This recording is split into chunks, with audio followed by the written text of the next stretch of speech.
हृदय से उमड़ना। बहुत वर्षों से मैं बिली ग्राहम से मिलना चाहता था, लेकिन मैंने ऐसा कभी नहीं किया। मैं स्वयं को बहुत सम्मानित महसूस कर रहा था जब मुझे पता चला कि वे ट्विटर पर मेरे फॉलोअर हैं। निस्संदेह मैं भी उन्हें फॉलो करने लगा। वे मेरे विश्वास के शूरवीरों में से एक हैं। वे मेरे जीवन काल के सबसे महान सुसमाचार प्रचारक हैं। मानव इतिहास में उन्होंने औरों से कहीं ज्यादा लोगों से यीशु के विषय में बातें की हैं। मैंने बिली ग्राहम को कई बार सुना है। मैं जब भी उन्हें सुनता हूं, खुद को बहुत प्रोत्साहित महसूस करता हूं। वे कहते हैं कि बोलने से पहले मैं अपने हृदय को भरना पसंद करता हूं। वे 5 बातों के विषय में पर्याप्त सामग्री इकट्ठी करना पसंद करते हैं जिससे वे बहुतायत से बोल सकें। यीशु के अनुसार वास्तव में मन बहुत मायने रखता है, क्योंकि जो कुछ मन में भरा है वही मुंह से बाहर निकलता है। लेकिन आप अपने मन में अच्छी बातें कैसे संग्रहित कर सकते हैं? नीति वचन 2:1-11 तक। परमेश्वर के वचनों को हृदय में संग्रहित करें। क्या आप काफी समय से परमेश्वर को अच्छी तरह से जानना चाहते हैं? क्या आप बुद्धिमान, गुणवान होने के साथ साथ अधिक ज्ञान और समझ पाना चाहते हैं? मैं आपको प्रोत्साहित करना चाहता हूं कि आप हर रोज परमेश्वर के वचनों को पढ़ने की आदत बनाएं।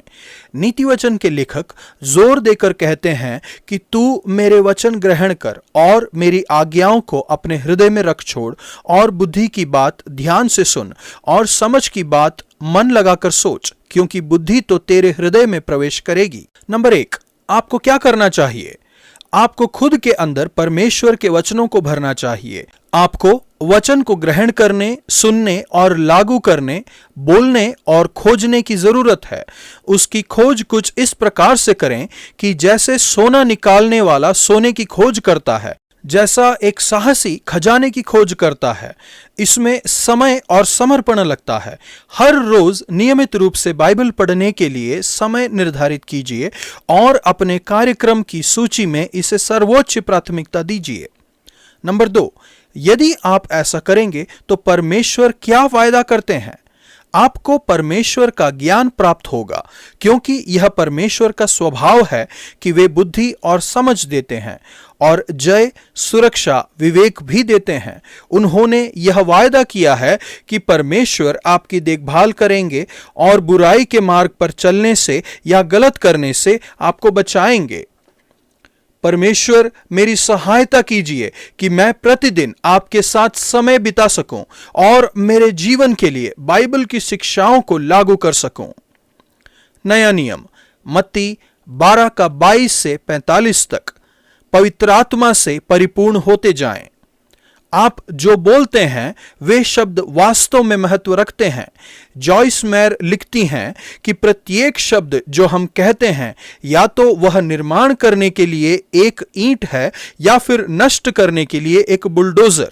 आपके मन में जो कुछ भरा है वह अभी या फिर बाद में आपकी बातों से प्रकट होगा। आप देखने, पढ़ने और सोचने के बारे में सावधान रहें। अपने मन को अच्छी बातों से भर लें, जिससे आप अच्छा सोचेंगे, बोलेंगे और अच्छा फल लाएंगे।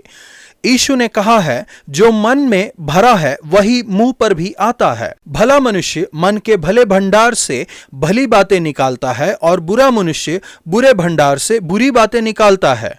यीशु की यह शिक्षा, जो मन में भरा है वही मुंह पर आता है, यह पवित्र आत्मा बुरी आत्मा का विरोध करने वाली आत्मा के बारे में सिखाती है। आप अपने सोच विचार के तरीके से खुद को कभी बदल नहीं सकते। आपको पवित्र आत्मा की जरूरत है जो आपको उनके प्रेम और अच्छे फल से भरते हैं।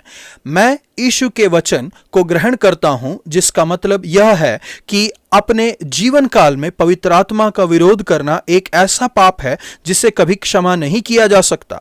अक्सर लोग चिंतित रहते हैं कि उन्होंने ऐसा पाप किया है जो क्षमा के योग्य नहीं है। फिर भी यदि आप इस विषय में चिंतित हैं तो इसका अर्थ यह है कि आपने अब तक समर्पण नहीं किया है। यदि आप मन फिराएं और परमेश्वर से क्षमा मांगे तो ऐसा कोई पाप नहीं है जो क्षमा ना किया जा सके। मन फिराने से और मसीह की और लौट आने से इनकार करना यानी अपने जीवन में पवित्र आत्मा का विरोध करना है। ये ऐसा पाप है जिन्हें क्षमा नहीं किया जा सकता। यीशु एक दृष्टांत का उपयोग करते हैं कि कैसे दुष्ट आत्मा हमारे जीवन में कार्य करती है, यह चिताने के लिए कि जब दुष्ट आत्मा हमें फिर से अपनी पुरानी जिंदगी में ले जाती है तो यह एक साफ सुथरे घर में बहुत ही भयानक कार्य करती है। यीशु हमें चेतावनी देते हैं कि जब लोग अपने पुराने पाप की ओर लौट जाते हैं तो वे अक्सर पहले से भी ज्यादा पाप करने लगते हैं। उनकी बाद की दशा पहले से भी ज्यादा खराब हो जाती है। फरीसी और व्यवस्था के शिक्षक इसका अच्छा उदाहरण है। उन्होंने यीशु के कई चमत्कारों को देखा था, परंतु वे यह मानने से इनकार करते थे कि यीशु की सामर्थ पवित्र आत्मा का कार्य है। वे यीशु से कहते हैं, हे गुरु, हम तुझसे एक चिन्ह देखना चाहते हैं। इस प्रकार वे यीशु की परीक्षा कर रहे थे। फिर भी यीशु के जवाब ने उनकी स्थिति बदल दी।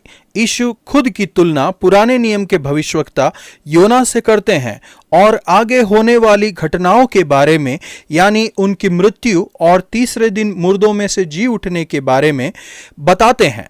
यीशु का फिर से जी उठना ही उनकी पुनरुत्थान की असली पहचान है। यीशु फरीसियों को पुराने नियम से दो घटनाओं द्वारा पर्याप्त गवाही देते हैं। पहला, निनवे में योना का प्रचार सुनकर लोगों ने मन फिराया। यीशु योना से बढ़कर हैं। दूसरा, शीबा की रानी ने सुलेमान के ज्ञान को सम्मान दिया। यहाँ यीशु का ज्ञान सुलेमान के ज्ञान से बढ़कर है। उन्हें और हमें कोई और प्रमाण की जरूरत नहीं है। पवित्र आत्मा ही है जो हमें शैतानी शक्ति से मुक्ति देते हैं। हर रोज बुराई का विरोध करने के लिए लड़ें और पवित्र आत्मा से भर जाने के लिए मांगें।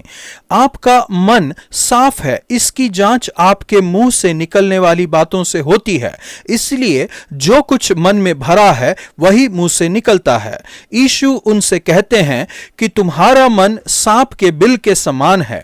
तुम स्वयं अशुद्ध मन वाले हो तो यह कैसे मान सकते हो कि जो तुम कहते हो वह उचित है? यह आपका मन है, कोई शब्दकोश नहीं, जो आपके बातों का अर्थ बताए। आप जो कहते हैं वे बातें उचित है या नहीं, यह निर्धारित करने से पहले आप यह सुनिश्चित कर लें कि आपका हृदय पवित्र आत्मा से भरा हो। प्रभु, मैं आज प्रार्थना करता हूं कि आप मुझे एक बार फिर पवित्र आत्मा से भर दीजिए। पुराना नियम, उत्पत्ति 32 का 1 से 33 के 20 तक। प्रार्थना में परमेश्वर से कड़ा संघर्ष करें। क्या आप अपने जीवन में भय या चिंताओं का सामना कर रहे हैं? याकूब ने बहुत ही चिंताजनक परिस्थितियों का सामना किया था। वह अपने भाई एसाव से पराजित हो गया और उसे यह भय था कि शायद एसाव उसको ढूंढ रहा है। वह बहुत भय और संकट में था। याकूब प्रार्थना करने वाला व्यक्ति था। अपने पापों के बावजूद उसने अपने परमेश्वर को जाना था। उसने खुद की अयोग्यता को पहचाना कि आपने अपने दास पर जितनी भी भलाई और विश्वास योग्यता दिखाई है, मैं उसके बिल्कुल योग्य नहीं हूं। उसने प्रार्थना की, विश्वास किया और परमेश्वर की प्रतिज्ञाओं को दृढ़तापूर्वक कहा। मेरी विनती सुनकर मुझे मेरे भाई एसाव के हाथ से बचा। आपने कहा है कि मैं निश्चय ही तेरी भलाई करूंगा और तेरे वंश को समुद्र की बालू के किनकों के समान बहुत करूंगा, जो बहुतायत के कारण गिने नहीं जा सकते। उसकी प्रार्थना का उत्तर उसे मिला जिसकी वह कल्पना भी नहीं कर सकता था। प्रार्थना हमेशा आसान नहीं होती है। कभी कभी हमें याकूब की तरह परमेश्वर के साथ संघर्ष करना पड़ता है। यह ताकत और समय के संदर्भ में महंगी भी हो सकती है। यह दृढ़ निश्चय की अपेक्षा करता है। याकूब ने परमेश्वर से कहा, जब तक आप मुझे आशीर्वाद नहीं देंगे तब तक मैं आपको जाने नहीं दूंगा। लेकिन उसके बाद हम यह भी देखते हैं कि वह लंगड़ा कर चला। नए नियम में इसकी सशक्त तुलना प्रेरित पौलुस के शब्द शरीर में कांटे से की गई है। 2 कुरिन्थियों 12 का 7, जिसे निकालने के लिए वह परमेश्वर से 3 बार कह चुके हैं। आपकी दुर्बलताएं और कमजोरियां परमेश्वर को आपका उपयोग करने से रोक नहीं सकती, बल्कि परमेश्वर हमारी सामर्थ्य से ज्यादा हमारी दुर्बलताओं का उपयोग करते हैं। परमेश्वर ने पौलुस के शरीर से वह कांटा नहीं निकाला, बल्कि उन्होंने कहा, मेरी सामर्थ्य निर्बलताओं में सिद्ध होती है। शायद आपको महसूस हो रहा होगा कि आपके शरीर में कांटा लगा है या आप लंगड़ा के चल रहे होंगे। आप में कुछ अति संवेदनशीलता या अपंगता होगी। जैकी पुलिंगर कहती हैं कि वह उन पर भरोसा नहीं करती जो लंगड़ा कर नहीं चलते। अक्सर कठिनाई, निराशा और संघर्ष के कारण हमारे मन बदल जाते हैं। परमेश्वर के साथ संघर्ष करने के बाद हम याकूब में परिवर्तन देखते हैं। अपने भाई के प्रति उसका व्यवहार पूरी तरह से बदल जाता है। प्रार्थना में विजयी होने के बाद सब कुछ अपने स्थान पर है, ऐसा लगने लगता है। एसाव याकूब से मिलने के लिए दौड़ा और उसको गले से लगाकर चूमा। फिर वे दोनों रो पड़े। यह पुनर्मिलन और सुलह बहुत ही अद्भुत है। एक दूसरे के प्रति उनका व्यवहार पूरी तरह से बदल गया था। एसाव ने कहा, हे मेरे भाई, मेरे पास तो बहुत है, जो तेरे पास है वह तेरा ही रहे। याकूब ने कहा, नहीं नहीं, यदि तेरा अनुग्रह मुझ पर हो तो मेरी भेंट ग्रहण कर, क्योंकि मैंने तेरा दर्शन पाकर मानो परमेश्वर का दर्शन पाया है और तू मुझसे प्रसन्न हुआ है। इसलिए यह भेंट जो तुझे भेजी गई है ग्रहण कर, क्योंकि परमेश्वर ने मुझ पर अनुग्रह किया है और मेरे पास बहुत है। प्रभु, मैं आपका धन्यवाद करता हूं कि आप प्रार्थनाओं का उत्तर देने वाले परमेश्वर हैं। हमारी सहायता कीजिए कि हम भी याकूब की तरह प्रार्थनाओं में संघर्ष कर सकें। प्रभु, मैं प्रार्थना करता हूं कि मसीह में जो हमारे भाई बहन हैं, उनके साथ संबंधों में एक बार फिर से मेल मिलाप हो जाए। मेरे मुंह के शब्द मेरे हृदय की भरपूरी से निकलें। उत्पत्ति 32 का 1, 33 का 20। अपने माता पिता, ससुर और भाई के साथ याकूब का संबंध उत्तमता से बहुत दूर हो चुका था। फिर भी हम उनके लिए परमेश्वर के प्रेम और प्रावधान को देखते हैं। प्रार्थना में परमेश्वर से संघर्ष करने के बाद हम याकूब की नई विनम्रता देखते हैं। पहली बार हम देखते हैं कि वह लेने के बजाय देना चाहता था। आज का वचन, क्योंकि बुद्धि यहोवा ही देता है, ज्ञान और समझ की बातें उसी के मुंह से निकलती हैं। नीति वचन 2 का 6।